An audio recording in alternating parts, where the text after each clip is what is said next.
And good morning, everyone, from the long Memorial Day weekend. It is now Tuesday, May 27th, and just welcome everybody. And, I enjoyed myself this weekend. I definitely took the day off and, and took that time, and I hope you did too. And I definitely want to say thank you to the families that lost loved ones who honored us with their lives to protect us. So that was definitely what the day was about. I'm grateful that there were different ceremonies honoring those that fought for our freedoms. And I do hope that you even thank the veterans that are still with us now for fighting for our freedoms and for our country.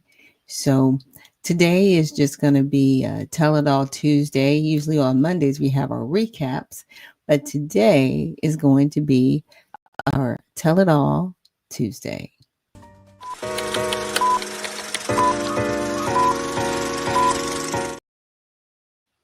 Yes, so today we are telling it all. Now, there was a video that I wanted to play from last week and I kept forgetting to play it, and it's actually very important.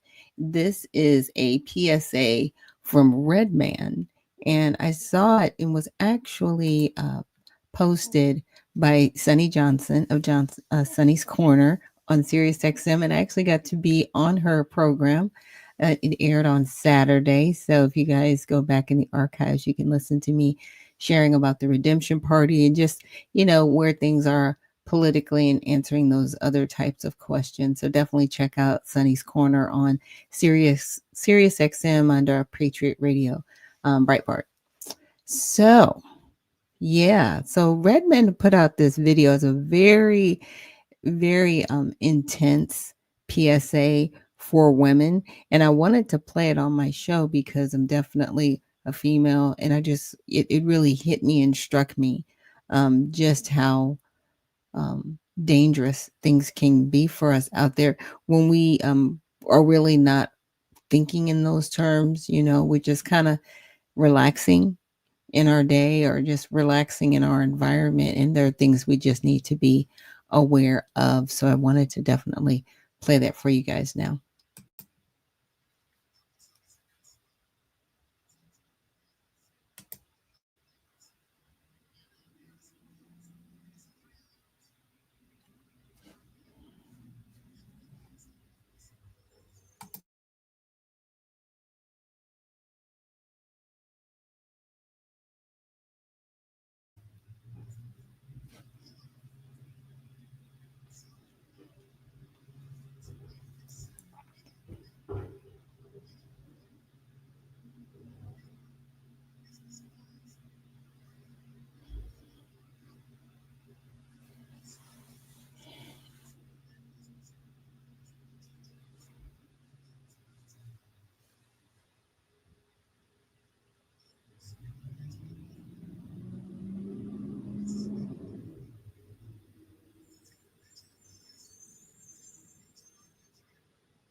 Yeah. So again, I wanted to play that this morning because I saw it last week and I kept meaning to play it for the weekend because obviously we had a long weekend.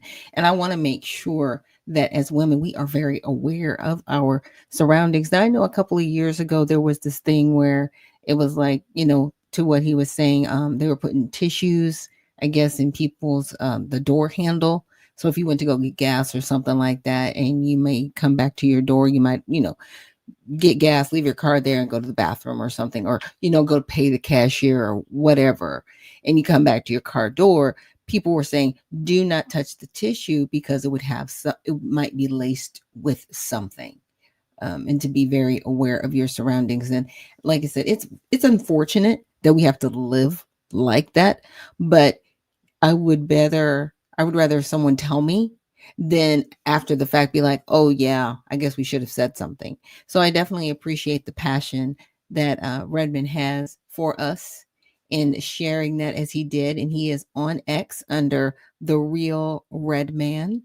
So if you're not following him, please do follow him on X. So there are some other things we're going to get into. I was just having a time this weekend, um, mainly because the 14th Amendment and the Fifth Amendment have come back to the forefront. President Trump, he put out the executive order challenging birthright citizenship. And of course, they've come back and they've said, well, we already have birthright citizenship. And the thing is, birthright citizenship isn't a law. What ended up happening is there was a case in an instance where a gentleman, he was born to parents who were not naturalized in the United States.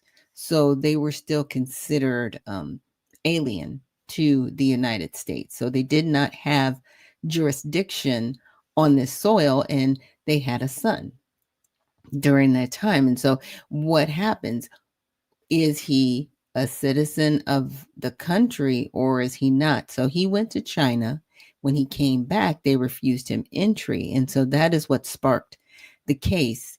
And in my opinion, the courts got it wrong because the 14th Amendment was specifically written for slaves. And it also has in the 14th Amendment, it says, or naturalized. Now, here's the argument. If, and here's the if, you know, you didn't need to be naturalized to be a citizen, why is it in the 14th Amendment? That's always been my question. It's like, why did they stipulate that if birthright citizenship overrode it, right? So it was a case involved where this gentleman, and they allowed him citizenship based on the 14th Amendment, based on the wording that says persons born in the United States or naturalized, right, are citizens, and set forth under this jurisdiction. It continues. We went over this on the show, and so it's like, hmm, this is troubling, right? Because why would the Supreme Court at that time allow someone to have citizenship who was not connected to slavery, right? Which is why the 14th Amendment really even exists. The 13th, 14th, and 15th Amendments even exist, right? And so you have that under naturalization. Okay, a state can't just, give people citizenship status. That's actually an act of Congress. And all this time, Congress has never written any laws, and the Constitution has never been ratified to address this. Right. So those two things have never happened, but people ride the coattails of birthright citizenship. They also are stating that people that are here automatically get due process. So I'm like, how does someone get due process in our country if they're not even under the jurisdiction of the United States? Like, how does that even happen? We don't get due process if we go to another country. we can get thrown into jail. I mean, Brittany Griner is a great example of that. She got thrown into jail for, having an illegal substance in her vape, whether she knew or not that it was illegal. It ended up being legal, and they threw her in jail. They didn't just say, okay, we're going to send her back to the United States. No, they put her straight in jail. There was no due process. They shut it down, right? They completely shut it down. But we are expected as the United States to be like, oh, yeah, you can totally share in our laws. And I'm like, okay, this is it. It always seems to be a convenient circumstance. Now we have millions of people here that flooded the border. President Trump, is using the 1798 Act because we were invaded to remove said individuals. But now we have attorneys in Congress wanting to fight that. They would rather say everybody has due process. What are you saying? And I'm like, if they are not under the jurisdiction of our country, how are they getting due process? Like, why are you doling out parts of the Constitution when it's convenient, when it was only written for citizens of this country? This is why we have embassies, okay, for people, so that they can be under the jurisdiction of the country that they come from. We have embassies everywhere. There are Chinese embassies. There, you know what I'm saying? If that were not the case, why do we even have embassies? Right? Why is that? Why? I guess that's my biggest question. And so it actually, I came across the video, Jasmine Crockett, and she is an attorney.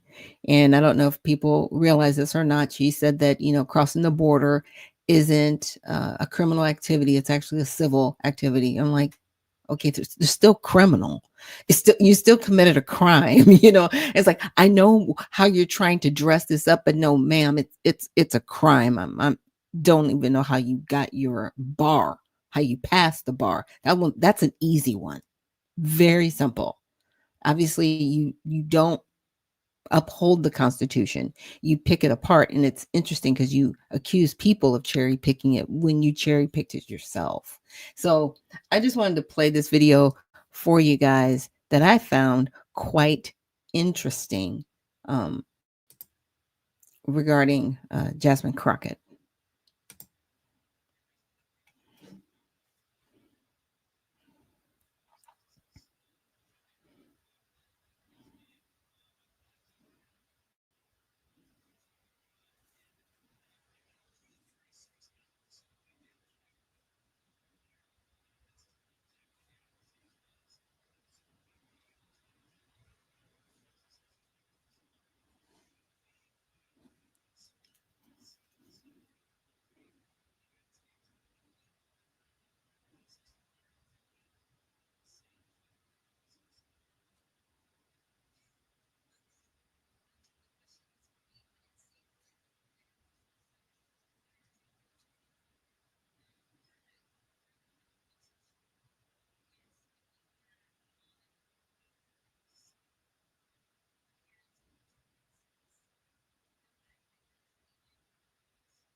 Sorry about that.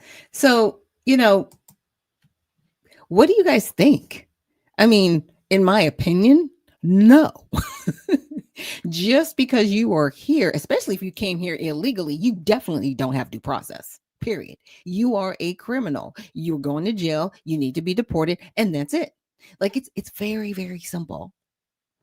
But listening to her, she tries to chuckle, laugh it off, and just act like, oh no, what do you mean? Of course, people have due process. And I can't believe the president is challenging birthright citizenship. This is already codified in law. No, it's not. It's not codified in law. What happened was somebody challenged it. The Supreme Court then ruled, in my opinion, incorrectly on a case allowing someone who did not have naturalized parents to have citizenship in this country. This is where birthright citizenship comes from.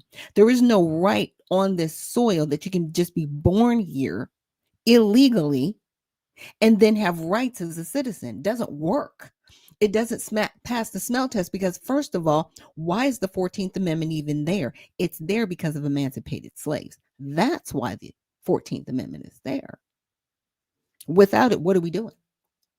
Because there's already a naturalization process in the Constitution that also states that one person has to be either naturalized or a born citizen for a child to even be a citizen of the soil.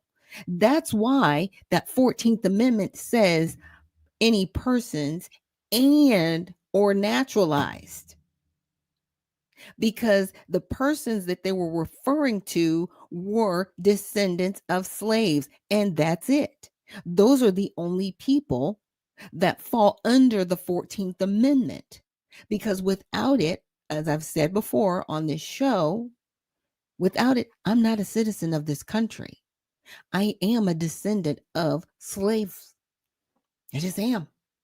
That's how it is. And to have someone in our Congress who scoffs at this, it's disgusting. You know, I'm grateful that President Trump is challenging this because, see, only Congress can change the immigration laws. Only Congress, and Congress has never codified into law that we have birthright citizenship. And the reason why they couldn't do that is because they would actually have to ratify the Constitution, which takes 37 states to do. They haven't done that. So they want to sit here just like what they did with Roe v. Wade, right? And they want to ride off of a case that was actually never truly ruled upon until, they did rule upon a few years back and said, okay, this is what we're doing. You states, it's up to you to determine what happens with abortion. And everybody had a fit like, oh, you're taking away our laws. No, it was never a law. It was a dissenting opinion in a court case. That's what it was. It was a dissenting opinion. Now, in the case of this other gentleman, and we'll look through the case, maybe later on this week.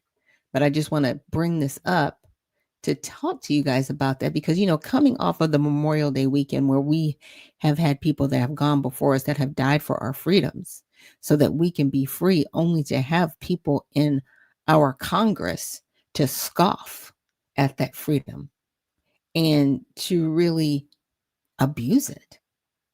We're either free or we're not. And if we are, why aren't we upholding our freedoms? And why are you doing everything you can to dismantle it? Like, what is really going on in Congress? What is really going on? Because either you are loyal to this country or you're not.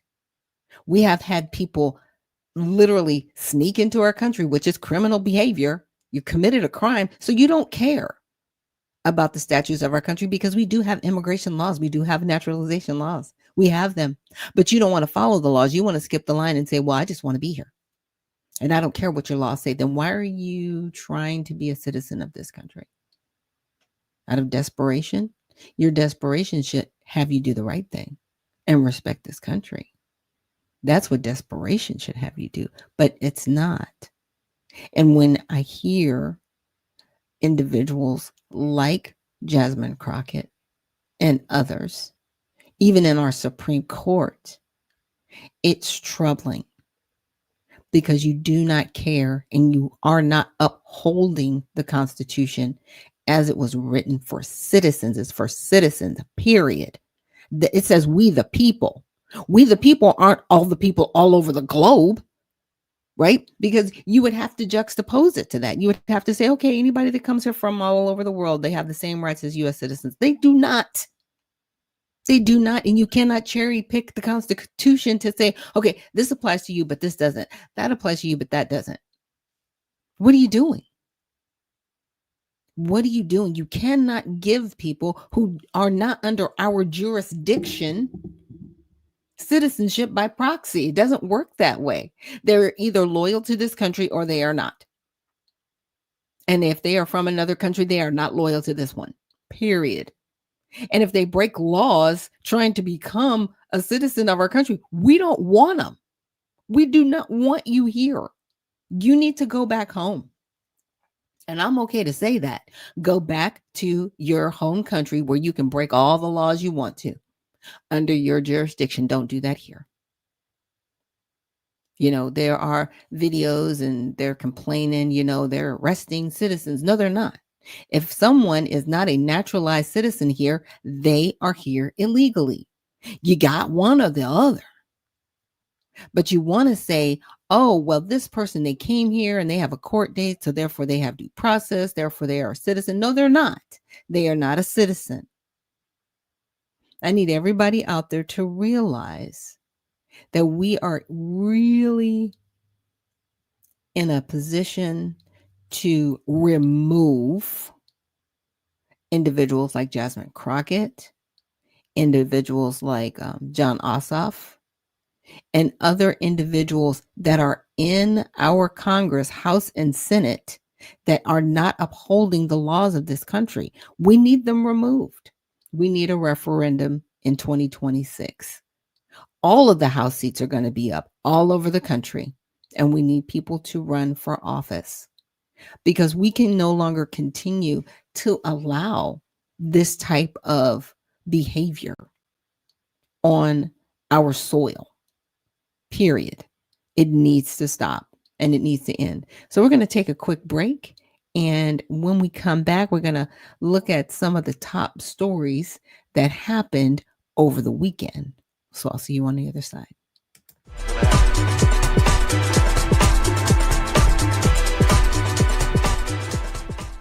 At All Sides, we believe unbiased news doesn't exist. To get more clicks and make more money, media outlets often report news with a left, right, or sensational slant, either to suit their own agenda or because by telling us what we want to hear, we'll come back for more. Several news outlets in the center do a good job of portraying both sides equitably, but for the most part, American news media is biased.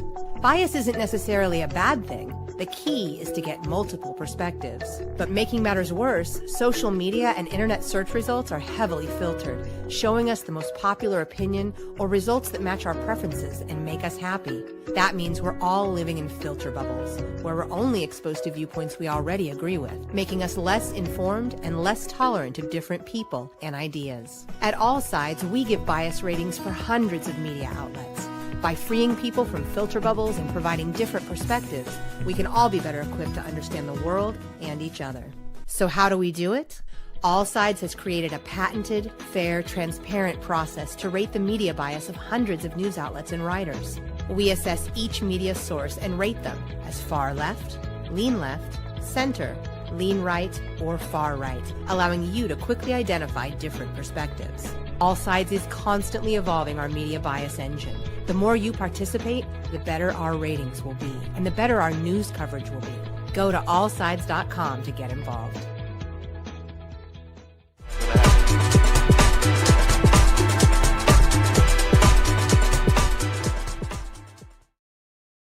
And we are back with Unfiltered Vision News, bringing you the news unfiltered Monday through Friday, 7 to 9 a.m. Eastern Time. My name is Dr. Ashaki Noni Nichols, and I will be your host. And so with that, let's get into All Sides. As you saw on the commercial, yes, bringing you the news from different perspectives. And the reason why I do like All Sides is that it kind of reminds me that, okay, not everybody sees things the same way, number one, but you can really see the difference in the headlines, in the coverage, and in the way the story is being presented to really give you an emotional slant at what's going on. So one of their top stories in their headline roundup is women are 3 times more likely to lose a job to AI than men, and this is a UN study. Right. It's not a US study, it's a UN study. And a lot of times those things, do come from the United Nations, and then they kind of disseminate and trickle down to everybody else all over the world. So, a new joint study from the United Nations International Labor Organization and Poland's National Research Institute found jobs traditionally held by women are 3 times more likely to be replaced by artificial intelligence. And I'll stop there before I read on. And the reason why, I mean, I can kind of understand that because a lot of the jobs that women hold are more so administrative, right? I don't want to say they're paper pusher activities, but some of them are. And some of those things can be streamlined through AI. So, the study, which focused on generative AI, determined that 9.6% of jobs held by females in high income countries are poised for transformation, compared to 3.5% of those held by men. It added that most roles would likely be radically changed instead of eliminated, and that software and finance related roles would be some of the first to change. Yeah, that makes sense. Software, like I said, administrative things, streamlining the process.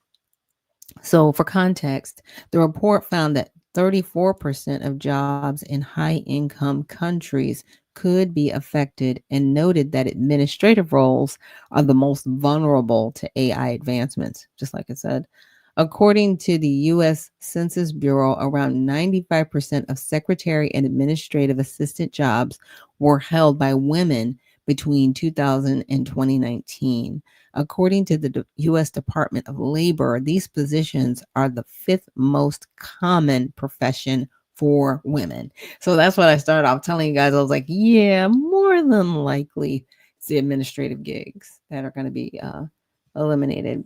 The report read, we stress that such exposure does not imply the immediate automation of an entire occupation, but rather the potential for a large share of its current tasks to be performed by this technology. So, this is how the media covered it. The story was not widely covered across the spectrum. All sides found that Fortune, which is center bias, Routers, which is center, Usual Whales, which is center, Euronews, which is center, and Fast Company, which leans left. All sides did not find coverage the ri- from the right. Oops, excuse me, guys. So, yeah, I can see why it wasn't covered widely, because people have, assumed this when AI started, right? People were like freaked out, like, oh my gosh, my job's going to be gone. And what am I going to do? I think it was a good jolt to for individuals to look at new avenues of generating revenue or income, or just having a different position in the job market, right? And some people, went on to actually start AI agencies and companies and really utilized AI as a tool. And that's what I would recommend for people. So if you're still in the administrative capacity, I would definitely encourage you to take a course in and chat GPT engineering and understanding how to work with the technology, right? Because it is a tool and a resource that you can use to further enhance your abilities as an administrative assistant, as an executive assistant. Because guess what? A robot can't replace you in all aspects. In some, it can, but not in all aspects. So just make sure that you're putting better tools in your toolbox and making yourself more valuable to your employer. And that should be everyone's goal in this technology age, because there were a lot of jobs that were eliminated, right? People don't use copy machines as much as they used to, but they needed someone to take the copies from place to place, and people, archiving files and doing those things. And those jobs still exist, but not as in they're not in demand, I should say. as they were maybe 20, 30 years ago, because again, the technology changed. So a lot of physical documents, you can now have them electronically, but people still want those physical copies somewhere. So, companies like Iron Mountain, they were able to survive it, right? They could, they got it done, but it's just a smaller capacity. So it's just making sure that you are staying valuable as an employee. Don't freak out. Don't panic. Look at who you are in the workspace, and then look at the tools and the resources available to you to make you a much better employee, or actually a better business owner. You know, take this time and opportunity to venture out and maybe start your own business using AI technology. So let's check out this next story. Democrats consider 20 million a $20 million plan to court male voters. So I know that there have been a lot of walk away moments for a lot of Democrats during this political season. And, you've seen the videos are like, that's it. I'm walking away from the Democratic Party. They don't respect me. They don't want to have anything to do with me, especially the men. The men were really turned off. They were not very pleased at what happened, and there were women that have walked away also. I would say people on both sides have walked away from the Democrat Party because they do not want to be a part of a party that looks like they want to destroy the country. I mean, just to be honest. So, hey, Democrats, if you're out there listening, people don't want their country destroyed. So just start there. It's real simple. They do not want their country overrun by people that are here illegally. They don't want that. They want legal immigration. Okay. And they don't want men and women's sports. That's another thing that turned a lot of people off. And you guys are just bent on keeping men and women's sports and men and women's spaces. People don't want that. So those are two things. I'm just saying, just giving you a little bit of a heads up if you don't know or don't realize what's going on. So, top Democrats have been gathering at luxury hotels to discuss how to win back working class voters. Okay, first of all, I find it fascinating that they're meeting at luxury hotels. Like, what are you doing? Like, why are you even meeting at hotels? Like, what happened to Zoom? Okay, you can do Google Meet. That's even free. I'm just saying, you're obviously not trying to cut costs in trying to win back working class voters. So the people that are in the working class that are making, maybe, $15, $20 an hour, you're sitting at a hotel where you've probably had to pay thousands of dollars to be there. It just sounds silly. Mulling a $20 million spend on courting male voters, according to a new report from the New York Times that leans left. So the details are codenamed Sam speaking with American men. A strategic plan will reportedly allot 20 million to study. We're studying, y'all. We're not even gonna really execute a plan. We're gonna study, and it's gonna cost $20 million. Like this is the stuff that make people mad about the Democrat Party.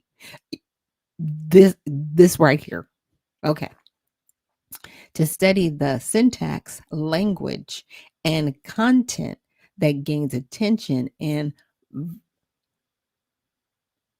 virality in these spaces. The Times added that it recommends buying advertisements in video games, among other spaces, and urges shifting to a moralizing tone. Okay, so for context, previous reporting from the Times said top Democrats like California Governor Gavin Newsom and Kentucky Governor Andy Beshear, as well as seven-figure Democratic donors, met at a San Francisco area Ritz-Carlton in early May to discuss their 2024 election defeat and future funding. In the 2024 election, 55% of males voted for President Trump, while just 42% voted for Democratic candidate Harris. Results were more stark when divided by class. Trump won 61% of males without a college degree. Harris won 37%. So, this is how the media covered it. The story was not widely covered across the spectrum. Surprise, surprise. The New York Post, that leans right, emphasized the luxurious and swanky nature of the Democratic events. The New York Times said the Democrats' projects can read like anthropologic studies of people from faraway places. Medialite, Mediatite, which leans left, described the Times report as brutal. Zero Hedge, which leans right, wrote that the development comes amid widespread Democratic soul searching after a loss that wasn't just electoral, but cultural. And that makes sense. It was very, in my opinion, was very cultural. You had President Obama wagging his finger at black men, like, you need to vote for Kamala Harris. You need to vote for her, the sister, And it was like, we don't have to do anything for you, right? What are you going to do for us? Other groups, right, were promised things or given things or said that they would get things done for them. But when it came to black men, it was like, you just need to vote and you just need to do what you're told. And that turned a lot of men off.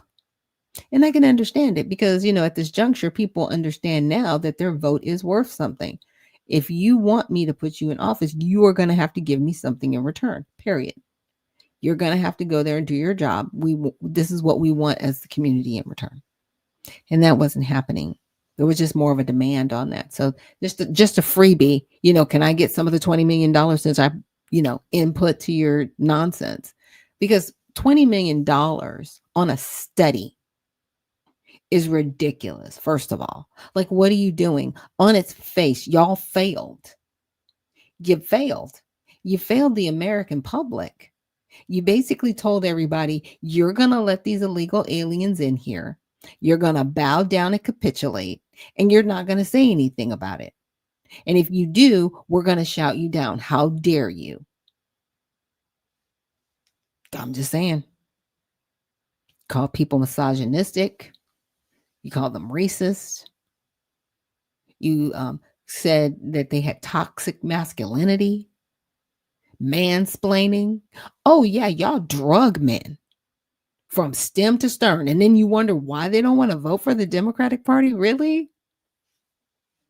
There's your study. Here's your sign. As I used to watch, what is it called? Oh gosh, now I can't think of it, with Larry the Cable Guy and some of the other gentlemen. I'll think of it later, but they used to have a comedy special. But that was one of his favorites, saying, "Here's your sign." I don't know. The Democratic Party to me it's a very interesting. It's become a very interesting party because it was definitely rooted in hatred, and that's all that's come out of it. And it's unfortunate. And people did go into the party with the attitude that they were doing better for the country, right? Like when former President Kennedy was a part of the Democratic Party, they got to a point where they wanted to do better for the working class, for those who, didn't have everything, but they wanted better in life, right? Really looking over the social programs that should have helped the community. But now we see those social programs actually destroy communities. Welfare, destroyed the Black community. It didn't help the Black community. And the Black community is faulted for allowing it to happen. If what people don't realize is not everybody in the Black community took that blood money. Some people didn't. I know people in my life that had the opportunity to take it and refused it. My daughter, to be exact, she was like, nope. And she fought tooth and nail, and she's never had to take any type of assistance, and I'm grateful that she's been able to, you know, work and do the amazing things that she's done without it. And I know there are some people that do need it, but we have to look at, assistance like that should not be a lifestyle. It should be, as they say, a hand up, not a handout. And those are the things that I look at with the Democrat Party. And, they'll say, well, they're taking with these social programs and the resources. It's like, do you want people to be independent, or do you want them to be, these social slaves on these social programs so that you can just lead them around by the nose and kind of tell them what to do every 2 and 4 years? I mean, I think it's the latter. I think you just want people on the dole so you can just tell them what to do. It's another form of slavery. We just don't call it that. We can, there are debt slaves. We can say that. But in my opinion, we can say that we have social program slaves as well, because they get on these programs and then they really don't see how to get off of them. And the problem with a lot of these programs is they don't really set people up to transition, because a lot of times when people are just getting on their feet, they're like, nope, you can't have any more of these resources. Bye. Right? Instead of giving them like that little bit of a bridge that they need to be like, okay, you're stable, you're good. Okay, you don't need us anymore. Bye. Right? It's that. It's really that part where we need to get to give people actual skills that they can use to, if they choose to work for somebody else, they can. Or if they want to be an entrepreneur, they can. And they know with the skills that they've attained that they can do that. And, our next guest that's going to be coming on, she's going to talk to us a little bit about that in her candidacy and her run for Senate here in the state of Georgia. She's actually going to be running for John Ossoff's seat in 2026. Her name is Reagan Box. So we'll be bringing her up at the top of the hour, somewhere between 8 and 8:30. And she's going to come and talk to us and share with us her vision for the country, and just how she has a passion for wanting to get people off of these social programs so that they can do better in life and not worse. And with that, we'll just take a quick break, and I'll see you guys on the other side.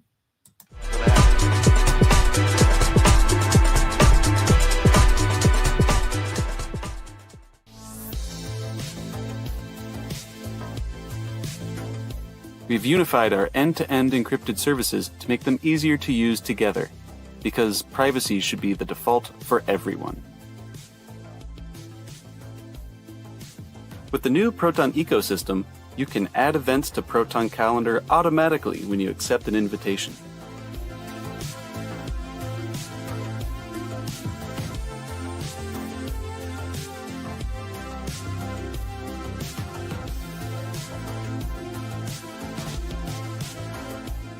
Easily share large files with a secure Proton Drive link.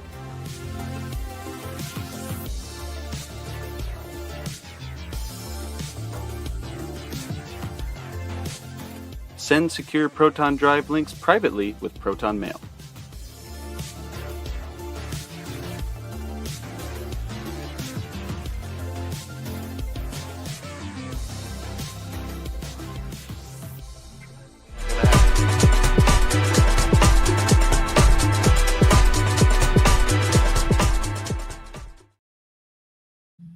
And we are back. How are you guys doing this morning? Day after Memorial Day, nice long weekend. I know some of you guys are back at the office, traveling, doing your thing, but thank you so much for taking out the time to join me here on Unfiltered, Vision News, bringing you the news unfiltered 7 to 9 a.m., Monday through Friday, Eastern Time. My name is Dr. Ashaki Noni Nichols, and I will be your host. So I've done a little bit of a new setup. I know I had like my name in a little bar right over me, and I was like, let's try something a little different. So I just put everything in the ticker below, and it's scrolling down there of different places where you can see me and also see the different clips that are posted from this show. So I found another article, and this is talking about Memorial Day 2025 commemoration or celebration. So, as Memorial Day is observed across the U.S. on Monday, media across the political spectrum found common ground in honoring the sacrifices of fallen soldiers and their families.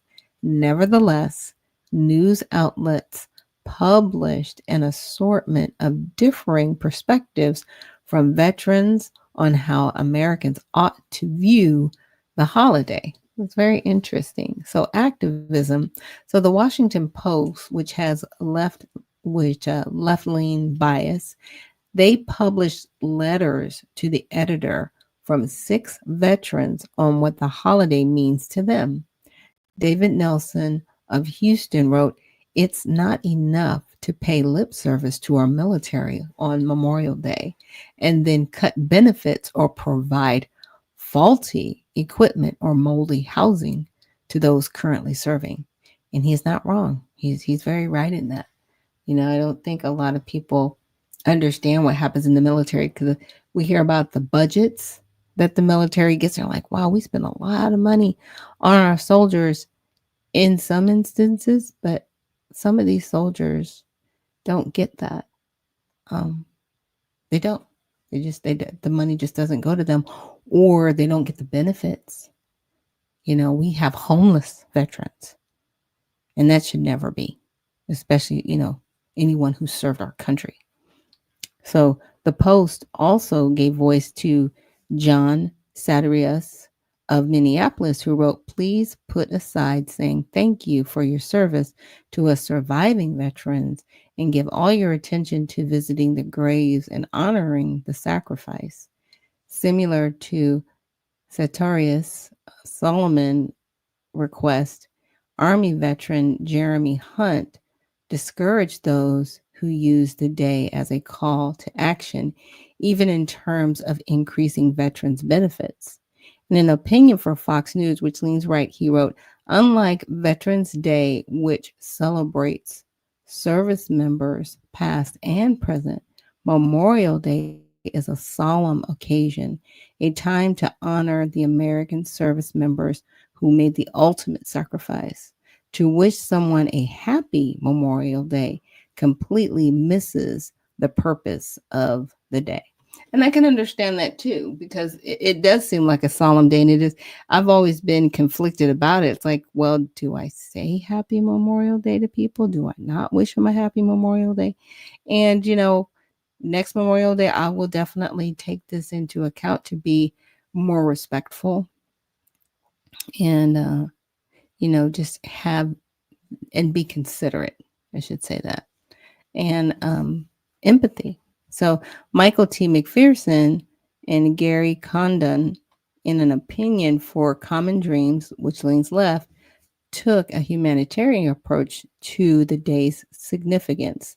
The veterans stressed the importance of honoring all victims of war, including families of opposing sides, civilians, and the economy due to defense spending. They wrote, "We also recognize that the enemy killed by our bullets and bombs had family and friends who loved them too. Their plan is no different than ours, and they emphasize the high volume of soldiers tragically lost to suicide." Yeah. And those things happen as well. And those are some of the things that we don't take into account. It's war is sad. It is not something to glamorize. I should say that. War is not glamorous. It's tragic, right? You have people that are lost on both sides, right? And you have your leaders sitting safely who don't see injury, but the injury falls on the families who sacrifice, whose loved ones who sacrifice their lives to keep them safe and to fight for their freedoms. And, I'm looking forward to a day and a time in our world where we can have discourse, but we don't send young men and women off to war. Because a lot of times it's used as a way to make money, right? Defense spending and budgets and contracts. When at the same time people are losing their lives. And those are things we just don't want to ever see. So I'm glad that I read that. And, let me know what you guys think. Should Memorial Day be more of a solemn day where we really take the time to recognize those that have fallen, right? And be respectful. Or, should we just continue on glamorizing it, right? And not really being respectful in the moment. I should say that. So just being respectful in the moment. So, and moving on in our news. Okay, let's see. Boeing and the DOJ reportedly reach non. Interesting. I want to see this one. So Trump announces U.S. steel partnership with Japan's Nippon, says HQ will remain in the United States. So apparently we've got a Japanese steel company. Okay, so President Trump announced a new partnership with the Japanese steel company Nippon concerning U.S. steel, prompting very split framing media across the spectrum. So a key quote. So Trump wrote on Truth Social, this will be a planned partnership between the United States Steel and Nippon Steel, which will create at least 70,000 jobs and at least $14 billion to the U.S. economy. The bulk of that investment will occur in the next 14 months. Okay. All right. So, for context, previously, President Biden had voiced opposition to U.S. Steel being acquired by Nippon, and in January blocked a $14.3 billion offer from Nippon.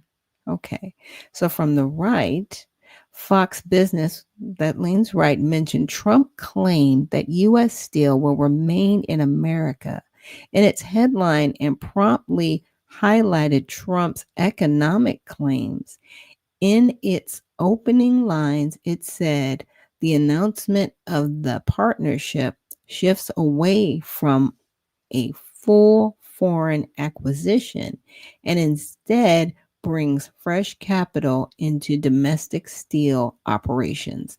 Fox Business noted that Trump previously urged Japan to invest, not purchase. Okay. So from the left, in its headline, the Associated Press called Trump's announcement a sign he'll approve Nippon's bid.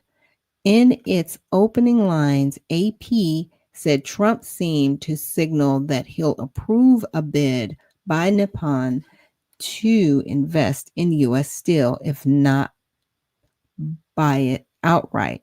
Okay. Though it added that his announcement was fake. Okay.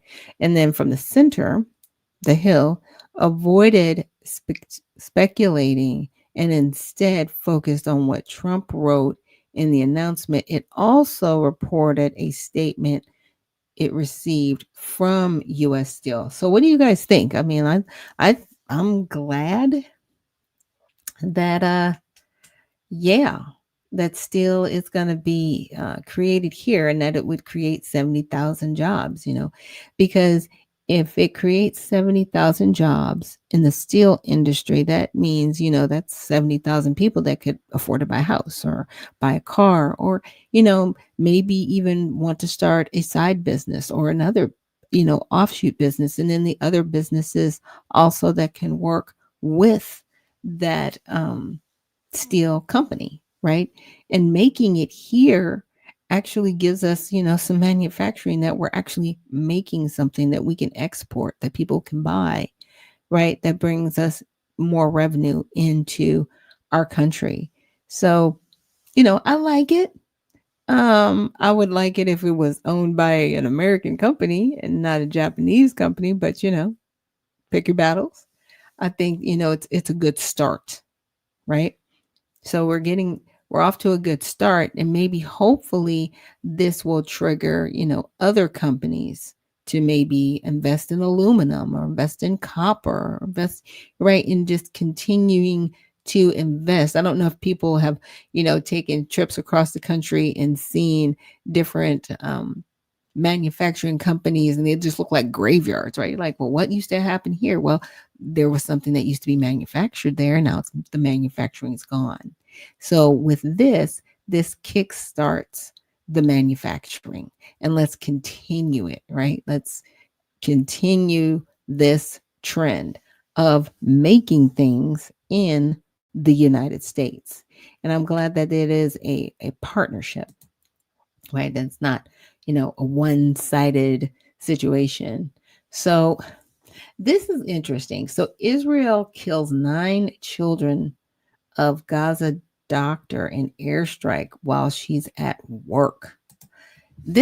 Okay, things that are happening in the Middle East, I don't know if there'll ever be a resolve. Like they need to come to the table themselves. I don't think any outside influences, America, other uh, countries that surround them in the region, they've got to fix this. They really do. So Israel struck the home of a Palestinian doctor in Gaza on Friday, killing 9 of her 10 children and leaving her surviving son and husband badly injured, according to the hospital where she works. My goodness, pray for them. Okay, Dr. Ala Al Najir, a pediatrician at the Nazir Hospital in Khan Younis, was at work when the strike occurred. The Hamas run health ministry shared a video verified by BBC, which is center biased, that showed small burned bodies lifted from the rubble of a strike. The BBC also reported speaking to some of Al Nasser's colleagues, doctors from Bulgaria and Britain, who confirmed the strike and injuries. So Israel said aircraft struck a number of suspects who were identified operating a structure adjacent to IDF troops in the area. Khan Younis, the Khan Younis area is a dangerous war zone. Before beginning operations there, the IDF evacuated civilians from this area for their own safety. And for context, on Saturday, Israel said it had struck more than 100 targets across Gaza during the previous day. The Hamas ministry said that at least 74 people were killed during this period. So this is how the media covered it. All sides did not find much coverage from the right. Now, the BBC News reported statements from Al Najjar's colleagues and prominently included Israel's statements as well. The Guardian, which leans left, emphasized the personal tragedy of the doctor and noted Hamas claimed 54,000 Palestinians have been killed since the beginning of the war. The Daily Mail, that leans right, focused on the critical condition of the surviving husband and child. Well, that's just sad. And like I said before, war isn't glamorous, and all it leaves are victims and casualties of war. You know, the people that, sent those bombs, they're not concerned about innocent people dying. They're just not. They don't care. They just care about, okay, well, we have a target here, we're going to hit it. And so if anybody's on the ground, oh well, they're just a casualty of the war. And then that's the horrible part about war. I'm really praying that there will be a ceasefire in Israel and that they will be able to come to some sort of peace.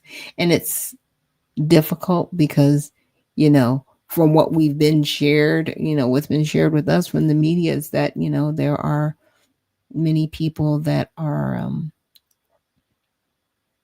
terrorists in the region, right? So not only are innocent people dealing with bombings, they're dealing with terrorist activity at the same time. You know, I truly want the wars to be over.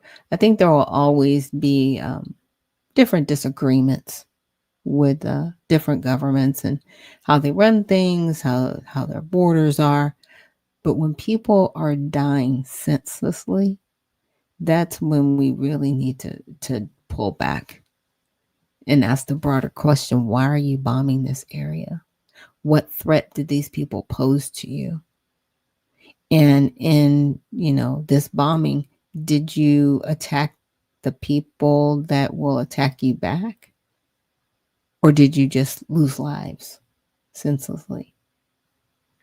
Yeah, those are the questions that I usually ask when it comes to war. And with that, we'll take a quick break and I'll see you guys on the other side.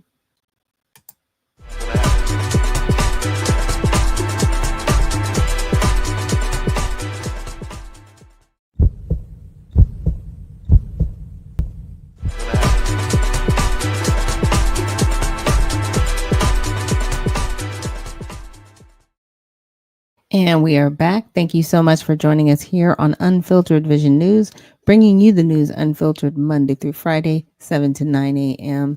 Eastern. So thank you so much for everybody who's joined me this morning, giving me your time on this Tuesday morning. I know it's a short week, and sometimes shorter weeks seems longer than the full week itself because you're trying to make up for one day that you may not have been in the office, or if you're a business owner, get wrangling the employees to get everybody motivated, and it's kind of hard because summertime is coming and everybody just wants to relax, right? So don't worry, guys. We got 3 more days left and then we will be back into the weekend. So I wanted to share another article with you guys. I really didn't want to get into this one. Trump saying that Putin has gone absolutely crazy as Russia and Ukraine bomb each other, but maybe we should. I know we talked about Gaza before we went on the break, and President Trump has always said he does not want people dying. He just doesn't want that, and I don't think anybody does. No, nobody does, but nobody really looks at the casualties of war when it doesn't always personally affect you up close and personal, right? So President Donald Trump said Russian President Vladimir Putin has gone absolutely crazy and accused Russia of needlessly killing civilians and soldiers late Sunday night. So Trump wrote, I've always had a very good relationship with Vladimir Putin of Russia, but something has happened to him. He's gone absolutely crazy. He is needlessly killing a lot of people, and I'm not just talking about soldiers. He added, I've always said that all he wants I've always said that he wants all of Ukraine, not just a piece of it. And maybe that's proving to be right. But if he does, it will lead to the downfall of Russia. Okay. Wow. So Trump also wrote Ukrainian President Zelensky is doing his country no favors and blamed the war in Ukraine on Zelensky, Putin, and former President Biden. Early on Monday, Trump told reporters he is weighing additional sanctions against Russia. The Kremlin said it was really grateful to the Americans and to President Trump for trying to advance peace negotiations, and that this is a very crucial moment which is associated with emotional reactions. So, for context, Russia has launched missiles and hundreds of drones at Ukraine overnight, Friday, Saturday, and Sunday, killing at least 12. The attacks ostensibly came in response to the 800 drone attacks Ukraine had launched at Russia in the previous days between Friday and Sunday. So Russia and Ukraine exchanged 1,000 prisoners each. So this is how the media covered it. The story was widely covered across the spectrum by Monday morning. Russia state media RT, which leaned right bias, prominently highlighted Ukraine's attacks against Russia and that a helicopter carrying President Putin was almost hit. Western media, including Reuters, which is center, and The Guardian left, did not mention Ukraine's strikes, though Reuters mentioned them in a May 24th report on Russia's Friday attacks. So this is interesting how they all covered it so differently. And when I see things like this, it looks like the media is being used to set everybody else up emotionally of how they should view what is going on. And, as President Trump has always said, he doesn't want people dying. He's tired of the killing. He's tired of people dying. What sense are you coming to? And, they keep going to these negotiations, and I don't know why these negotiations aren't sticking personally. That's just my opinion. I mean, I don't know how many talks they've had, but they've had several talks in the past year and they never stick. It's like, okay, we're going to have a ceasefire, and then like a week later they've bombed the other person, or there's a drone strike somewhere. I'm like, what is wrong with y'all? There are real people dying on the ground, and you want to blame each other for these deaths happening, but you don't want to call a ceasefire. Like, what are you really doing? Because killing is not accomplishing the overall goal. At this point, I don't even know what they're fighting for anymore. I really don't. Outside of land and borders, like what are we doing? What resources are we fighting over now? Like, what is really going on? Are y'all fighting a fight? It's been too long. They really need to come back to the table and squash this, as they like to say. Just let it go. Right? Just squash it. So I was hoping to have our special guest on by now. I'm still waiting for them to join me. If not, then I'm definitely going to, maybe take another break a little bit later if they're not joining us by 8:30, and we will go through their website. So it'll kind of be like they're here. We can go through their political website, just see what they're all about, because I really wanted you guys to meet Reagan and really just understand where she's coming from, and know that we do have another option outside of Ossoff coming up in the 2026 election here, where we are here in Georgia, and also to get her some support even outside of Georgia to help get her over the finish line. And so I do want to talk about this also. And this is a fact check that was done I'm waiting for it to open up. It says, would the vast majority of Americans get a 65% tax increase if GOP mega bill doesn't become law, right? Okay, so if we don't get law, that means we get an increase. I don't like increase. Not like that. Unless I'm getting a money increase. It says most Americans would not face a tax increase near 65% if Donald Trump's tax cut extension does not become law. All sites highlights content from GigaFact, a network of newsrooms that respond to online claims. Okay, view full fact brief from Wisconsin. Okay, let's read the full story. This is one of the things that I do like about all sides. They'll aggregate and they will pull in different sources that you can see, and not only see, but you can follow up, right? You can just see it for yourself. So it says most Americans would not face a tax increase near 65% if Donald Trump's tax cut extension does not become law. The bill would extend some tax cuts set to expire December 31st. It would offset some costs with Medicaid and food stamp cuts. So the tax foundation estimates that if the cuts expire, 62% of taxpayers would see an increase in 2026. The average taxpayer's increase would be 19.4%, or close to $3,000, so $2,955. House Republicans estimated 22%, a figure cited by the White House. GOP U.S. Rep. Derek Van Orden, who represents Western Wisconsin, claimed May 17th at the Wisconsin Republican Party convention that the vast majority of Americans would see a 65% increase. His office did not respond to requests for information. So, Tax Policy Center expert Howard Gleckman said there is no income group that would get anything like a 65% tax hike. Okay. University of Wisconsin Madison economist Andrew Reshkovsky also said the 65% claim is far from accurate. So they're kind of pushing back on this increase of 65%. So, okay.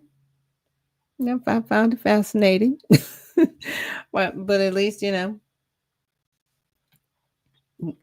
it's out there. And I know the whole tax cut thing, that's been a sticky situation with the tax cut bill. I know a lot of people were like, no, it's not going to benefit us, but if it does, it's only going to benefit those that are wealthy. It's not going to benefit those that really need it.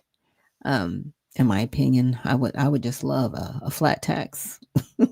And just, I just want to pay taxes on certain goods and services, not food, but goods like maybe electronics and cars, those types of goods, those type of products that we buy, and then certain services, and just take the tax revenue from that, right, and use that to run our country. But I think they've gotten so gluttonous on the taxes that people pay and how they use them that we'll probably, I hate to say never, but I don't know if we'll ever get to the point where we can have a true flat tax that actually benefits everyone, right? So Americans are not under the pressure of taxes and truly being debt slaves, because that's just kind of where we're at. Trying to see what other, there was another story and I don't see it here. And I don't want to bring it up unless I see it. They might not bring it up. It might come up. No, that wasn't it. Let me see.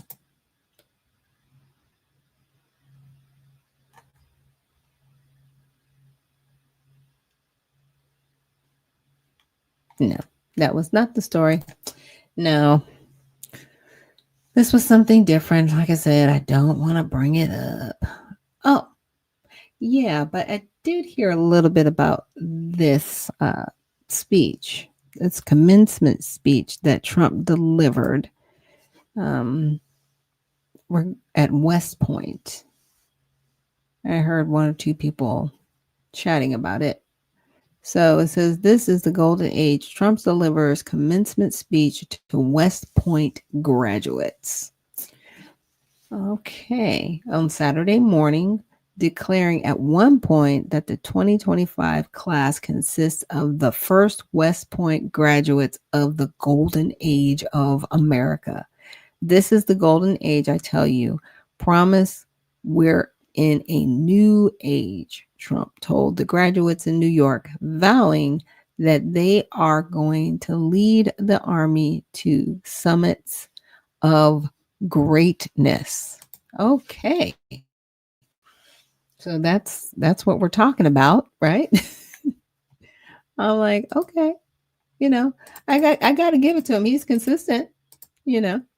He's consistent on it. Let me tap out of that.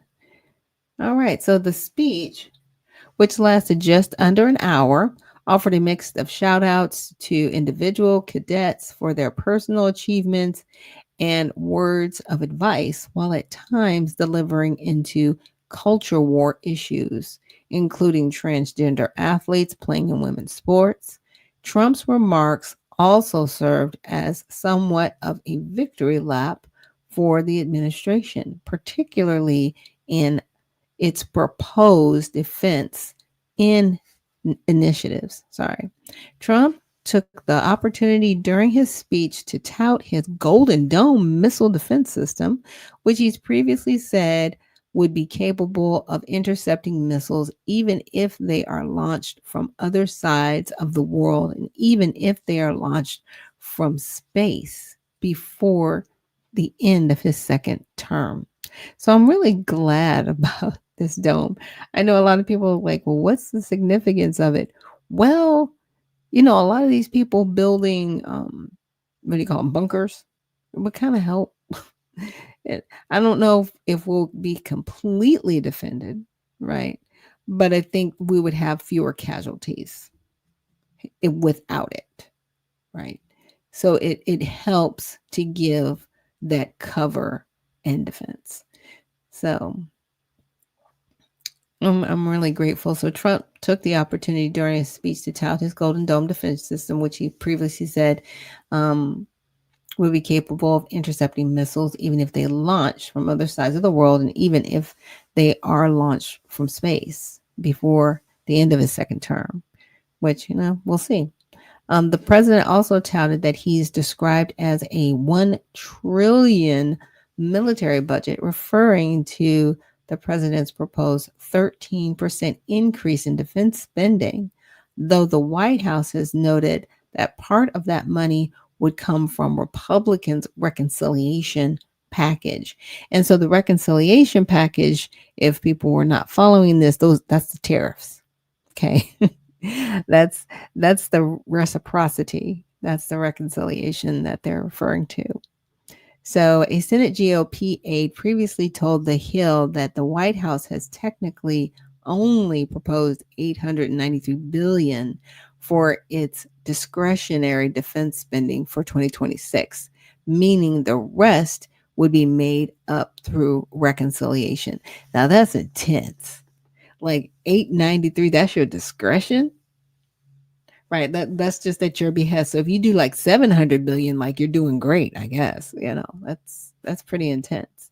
So Trump used his Saturday speech to paint an optimistic picture about his term ahead, at one point remarking, "We have the hottest country in the world," while also arguing that his administration was taking steps to course correct within the military. Trump only explicitly mentioned the Biden administration in his speech. Only once explicitly mentioned the Biden administration in his speech. Well, I mean, that's good that he was only down to one time. I applaud him. We are still early into his administration, and all administrations do this. They will throw punches at a previous administration when they want to be painted in a better light. It is what it is. You might not like it, you know, but it is what it is. It's just one of those things that's going to occur. You may not like it. You may not like it, but yeah, it's something that they're doing. Let's see. Interesting. Um, I wanted to see this because I had actually in my Twitter feed, I had come across a video where someone was talking to the aunt of George Floyd, and they were saying how their businesses were still in a bad situation. Um, so, since George Floyd's murder, police killings keep rising, not falling. And, it's one of those things. Is it that it was never addressed? Um, what more can be done? Because at a certain juncture, I'm just saying, as the general public, right? We did see an increase in, criminal activity. So I can see why, you know, the killings may be increasing and not decreasing because we still have a very high element of criminal activity. And this is, I won't say it's just in the black neighborhoods, it's in all neighborhoods, right? It's gotten to that point. And this is because for a short time, and they did this, I don't know if anybody else was paying attention, they allowed people to be criminals, right? They raised the threshold, as it would be for theft, you know, in certain instances, like if it was $500, they raised it to $900. So people were walking out with $500 worth of things, being criminals, and they were just okay with that, right? They were like, we're not going to go after you. I mean, police just stopped being police, and people just started being criminals. I was just, it sounds shocking, but this is where our country has been at for a few years. 2020 really set us on a bad trajectory. So after a police officer killed George Floyd in Minneapolis coroner in 2020, millions of people flooded the streets of American cities demanding an end to brutal police tactics that too often proved fatal to those in custody. Yet 5 years later, despite the largest racial justice protests since the civil rights era in the 1960s and a wave of measures to improve training and hold officers more accountable, the number of people killed in the police continues to rise each year. And Black Americans still die in disproportionate. Now, this is from the New York Times, and they do lean left, right? I'm not going to check for first. Sometimes I can, get to see some of this stuff, but if it's not going to let me see it, yeah, doggone it. Got a paywall. Got a paywall. Let me see what happens if I want to check for bias. I've never done that before. So let's just check. Like, you guys are here with me. Let's just check it. For those of you listening, if you go to All Sides in some of their articles, it will give you a bias rating. And so the bias rating on this one is center left. So they're not all the way left, but they're center left. Right. And this was 29 bias checker uses. Okay. All right. And that's what it'll show. It'll give just like a brief explanation of the article, and it will show you, it will check for you and check the all sides bias checker. That's actually really cool that you can do that. Because, yes, we do know that the New York Times does lean left, but, the article apparently is center left. And, you know, we do know that unfortunately, Black people are killed more disproportionately than other demographics. And it's sad, but a lot more criminal activity does sometimes happen in our communities than in other communities. And so at that point, what aren't we doing, right, to build up our community and the Black community? What can we do better so that our young men and women are more equipped, so they are not killing one another, right? Because I don't think anybody really wants people killing one another. I think people want freedom and they want, jobs and to be able to take care of their families. But when, you know, the resources aren't there, or I should say, or we're not really focused on making sure people know where the resources are to get to, right?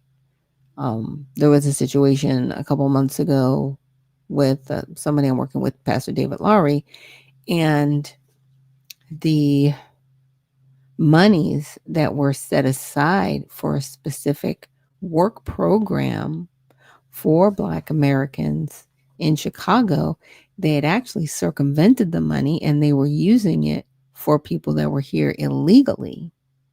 My whole question was, well, if these people didn't have social security numbers and they had gotten, people that wanted to sign up, that were American citizens, they were Black Americans and they wanted to sign up, but they never heard back from them. Were their social security numbers being used for these other people? I mean, I'm not saying it is. I'm just saying we can use the word allegedly, but that was my question. I was like, well, how did all these people gain access to a program and they don't even have a social security number to get access to it? Right.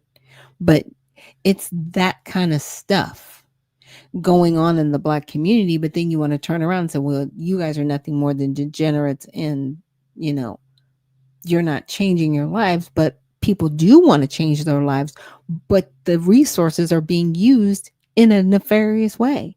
Like I said, if Pastor Lowry hadn't gone into the program himself to see what was happening, we would have never known. And this happened. And it's actually under investigation right now. And I'm looking forward to seeing what happens in that investigation. Because if that's happening in Chicago, is it happening in New York? Is it happening in Los Angeles or here in Georgia? I guarantee you it is.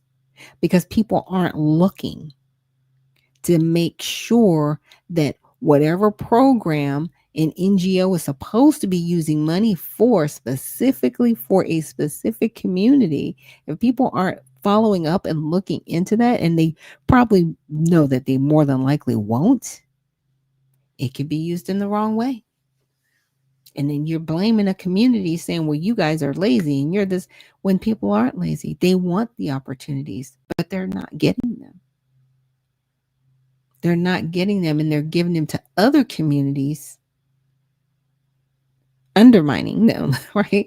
It's like, okay, we're giving this $1 million to use for the Black community, but we're not going to use it for the Black community at all. We're going to use it for another community. And we'll just tell the Black community that the money never came. Or we're sorry, we can't help you. That's what's happening, in short.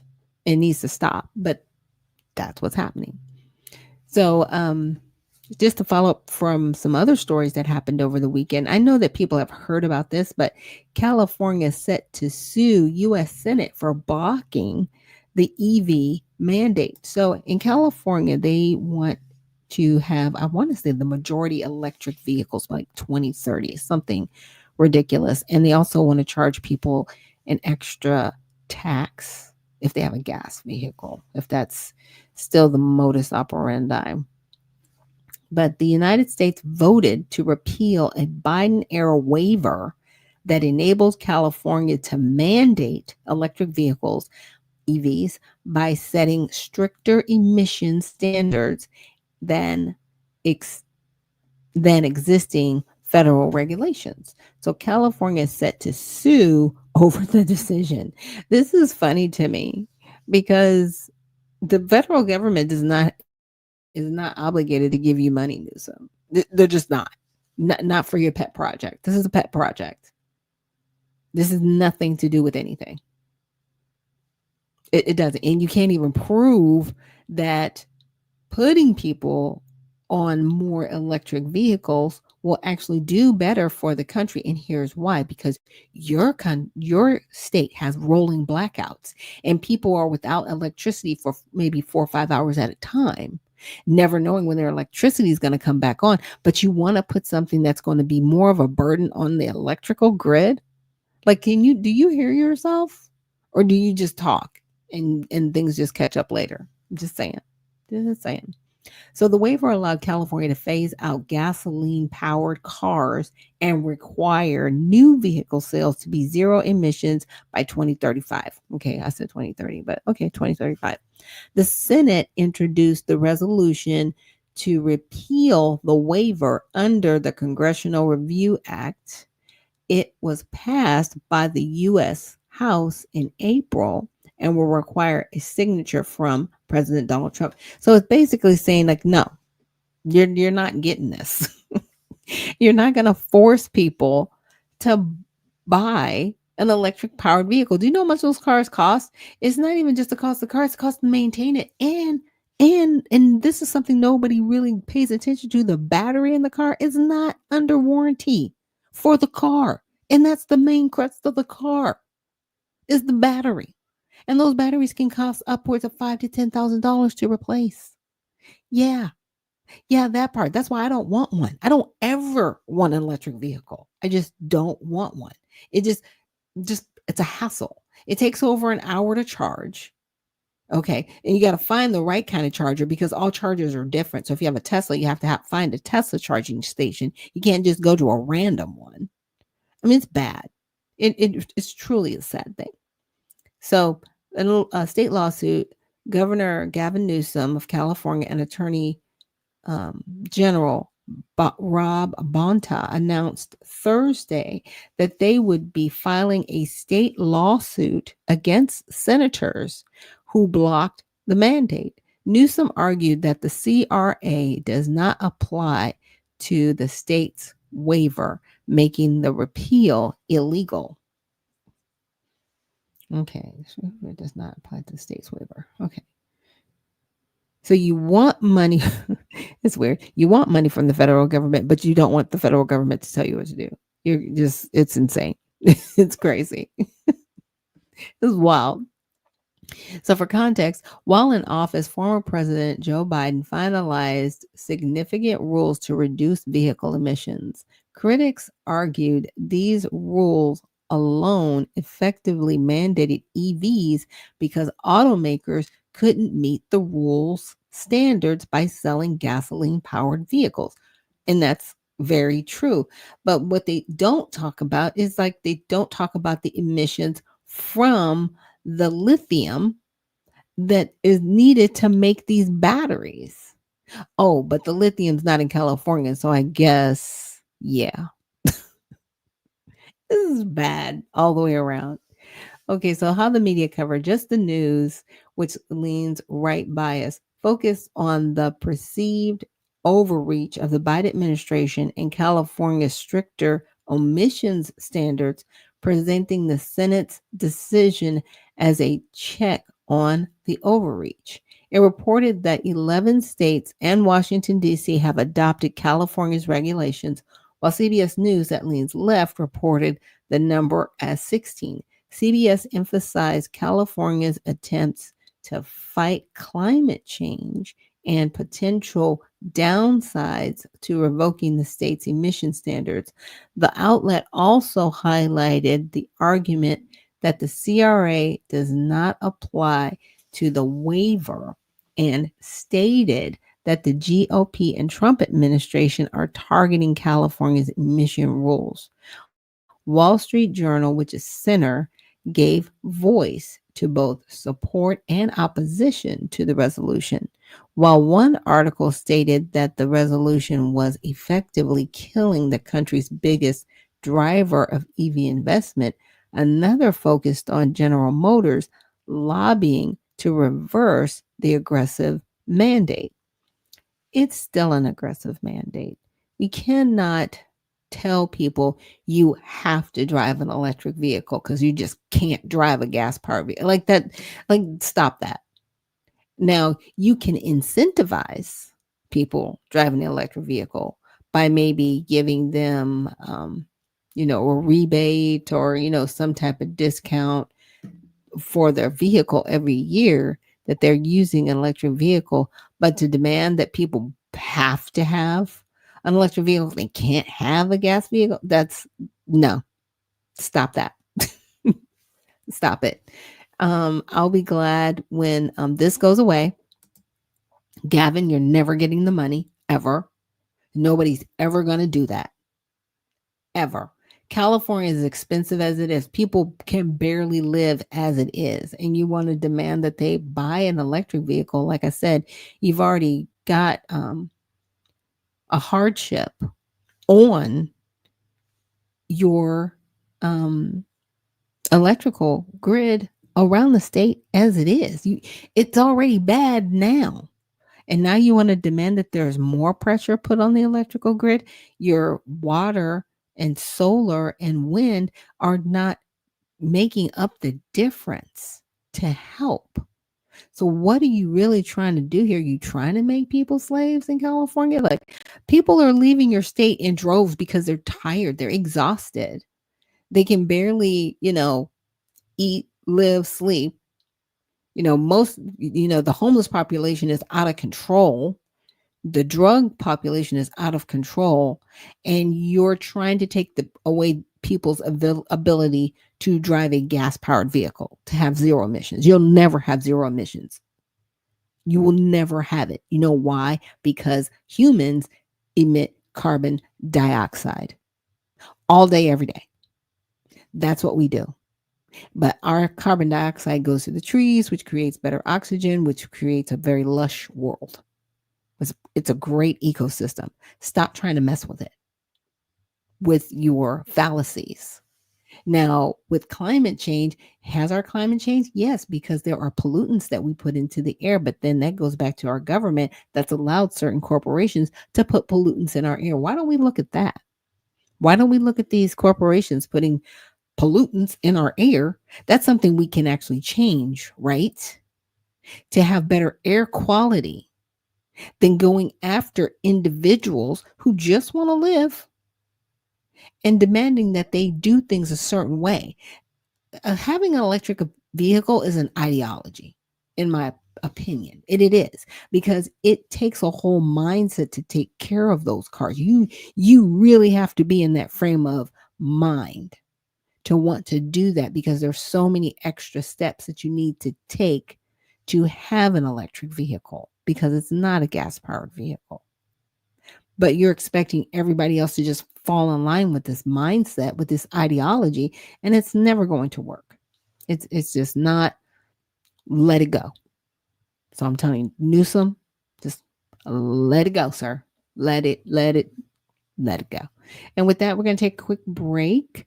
I know that our guest has not joined us this morning, but what I did want to do is I wanted to take the opportunity to look at our website. So we're going to take a quick break, and then I will see you guys on the other side.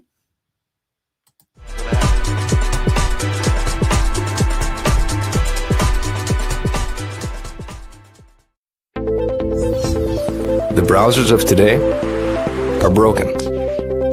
They've been overtaken by a barrage of sneaky and annoying ads, trackers that follow your habits, and cookies that build profiles, and all sorts of other internet clutter that's taking precedence over the content that you want to see. In fact, these useless bites can take up to a whopping 50% of page load times, with a third of it anxiously trying to learn more about you.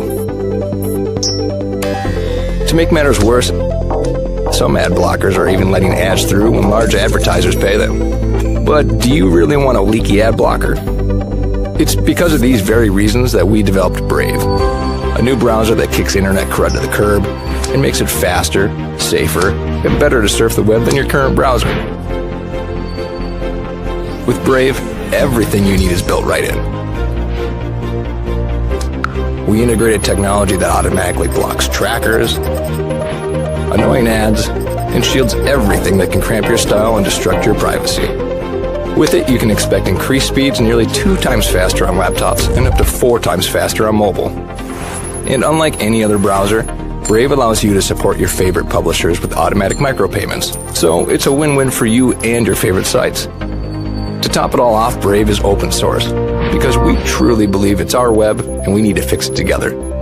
So ask yourself this question: do you want a web browser made for the internet of today? If so, try Brave. It's faster, safer, and ad-free.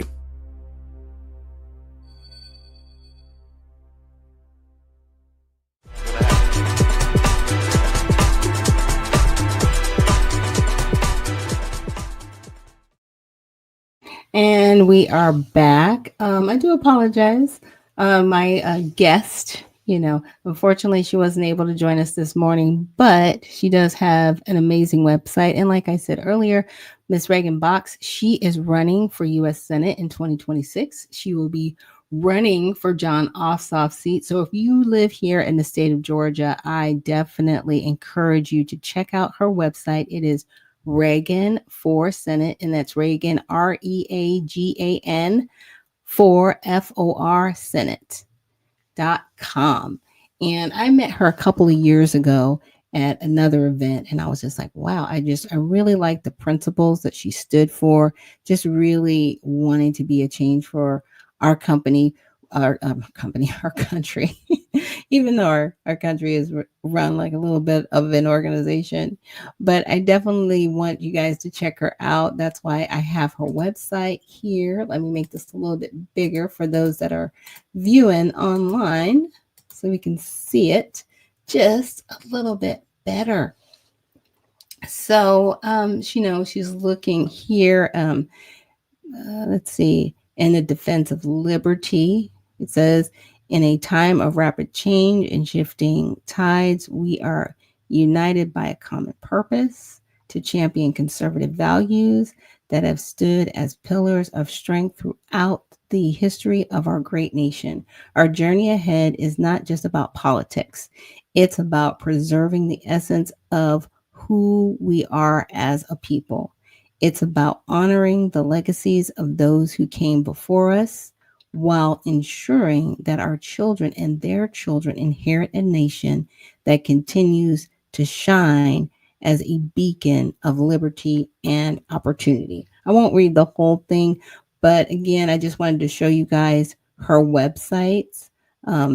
She wants an economic prosperity and American values, the tax credits nationwide for first-time home buyers. However, no altering of loan eligibility with the banks, as there is no wish for a repeat of their irresponsible loan practices of the housing collapse of 2008.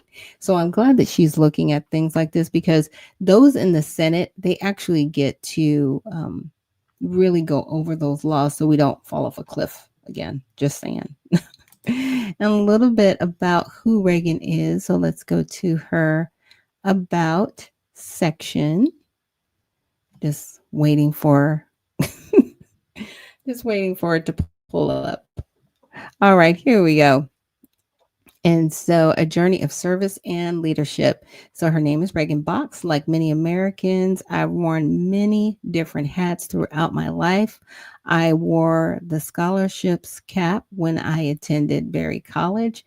After this, I put on a metaphorical beret and studied art and history in Paris, France. Once I finished that phase of my life, I wore a swim cap and performed shark and sea turtle research in the Florida Keys. Next, it was a sun hat to do missionary work in Costa Rica. But over the past 16 years, I've worn a cowboy hat and traveled around the country, starting training and showing horses at a national level while helping ranchers and in feedlots when needed. And so she is definitely a woman of many tasks. She's really great. I really appreciate her. So she says, but none of those hats are as important as the one I've been wearing as candidate for the United States for the state of Georgia in 2026.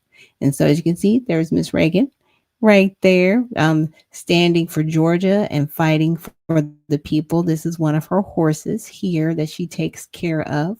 She says, as senator for the great state of Georgia, I will stand strong in the fight for the people and tackle the tough issues head on.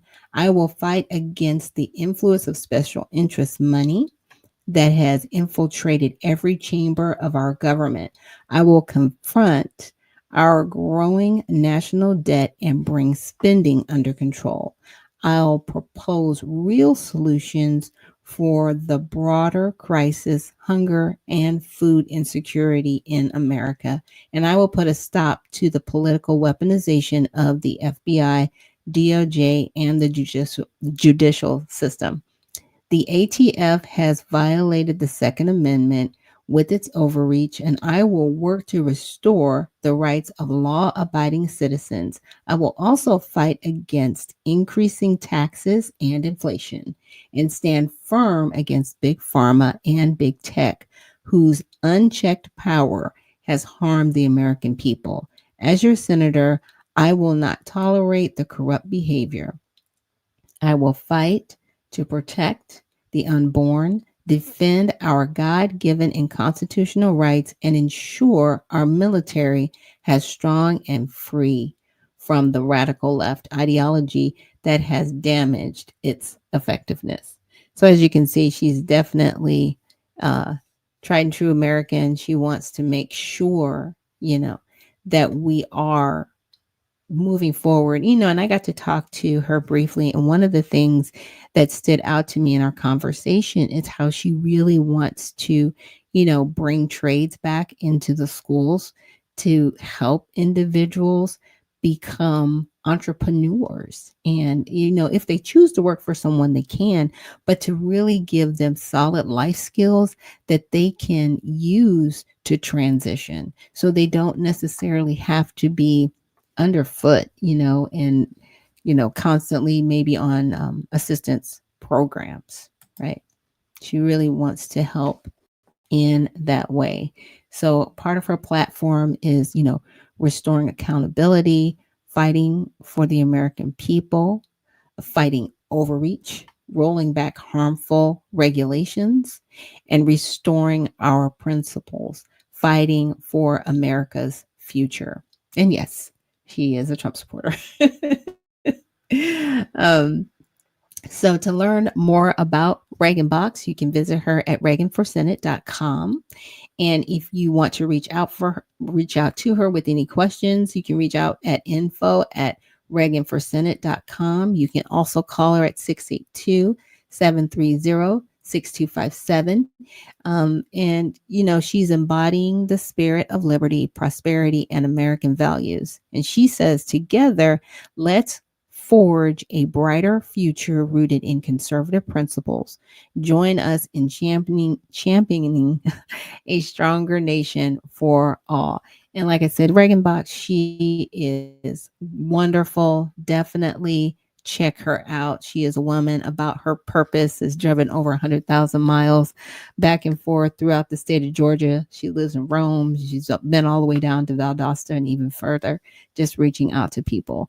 So with that, we are going to call it a day. But thank you guys so much for joining me. Thank you for taking the time to join us here on Unfiltered Vision News, bringing you the news Monday through Friday, 7 to 9 a.m. Unfiltered, and that's on Eastern time. So with that, I'm going to bid you guys goodbye, but have a great week, and I will see you guys on the other side tomorrow.